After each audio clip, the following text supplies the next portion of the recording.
ചില ആളുകൾ നിരാശപ്പെട്ട് അല്ലെങ്കിൽ മറ്റു ചില കാരണങ്ങൾ, ഒരു പക്ഷേ അവിടെ ശാരീരിക മാനസിക പ്രശ്നങ്ങളായിരിക്കാം, ഇല്ലെങ്കിൽ ഭൗതികമായിട്ടുള്ള വിഷയങ്ങളായിരിക്കാം, എന്ത് ചെയ്യണമെന്നറിയാതെ ക്ഷീണിച്ച് തളർന്ന് എന്തിനു ജീവിക്കുന്നു, മരിച്ചാൽ മതിയെന്ന് പറയുന്ന ധാരാളം ആളുകളെ നാം കാണാറുണ്ട്.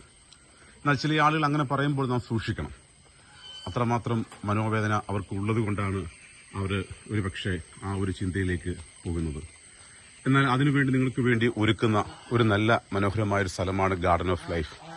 നിങ്ങളുടെ ജീവിതത്തിലെ ദുഃഖ സാഹചര്യങ്ങൾ, മറ്റു വേദനകളൊക്കെ കടന്നു വരുമ്പോൾ ശാന്തമായി വന്നിരിക്കാനും താമസിക്കാനും ഒക്കെ ഒരു നല്ല ക്രമീകരണം നിങ്ങൾക്ക് വേണ്ടി ഞങ്ങൾ ഒരുക്കിയിട്ടുണ്ട്. ഒരുപക്ഷെ നല്ല ജീവികൾ, അതുപോലെ നല്ല ഓർഗാനിക് ഫുഡ്, നിങ്ങളോട് സംസാരിക്കാൻ, കൗൺസിലിംഗ് നടത്താൻ, അല്ലെങ്കിൽ നിങ്ങളുടെ വേദനകൾ കേൾക്കാൻ, അത് ലിസൺ ചെയ്യുന്ന ഒരു കൂട്ടം നല്ല ആളുകൾ കൂടെ നിങ്ങളുടെ കൂടെ ഉള്ളപ്പോൾ നിങ്ങൾക്ക് ഒരുപക്ഷെ ഈ വിഷമങ്ങളും ഈ ഭാരങ്ങളും പെട്ടെന്ന് മാറുകയാണ്. അതുകൊണ്ട് ഈ പ്രഭാതം ധന്യമായി മാറട്ടെ. ഇന്നത്തെ ദിവസം ഒരു അനുഗ്രഹിക്കപ്പെട്ടതായ ഒരു ദിവസമായി, അല്ലെങ്കിൽ ജീവിതത്തിലെ എല്ലാ പ്രതിസന്ധികളും മറയുന്ന ഒരു ദിനമായി മാറട്ടെ. അതിനുവേണ്ടി ഞങ്ങൾ നിങ്ങളെ സഹായിക്കാം. ഗാർഡൻ ഓഫ് ലൈഫ് ഒരു നല്ല തുരുത്താണ്. ജീവിതത്തിൽ ആശയറ്റു പോയവർക്ക് ധൈര്യം നൽകുന്ന, അല്ലെങ്കിൽ അവർക്ക് വേണ്ടുന്ന കരുതൽ കൊടുക്കുന്ന ഒരു സ്ഥലമാണ് ഗാർഡൻ ഓഫ് ലൈഫ്.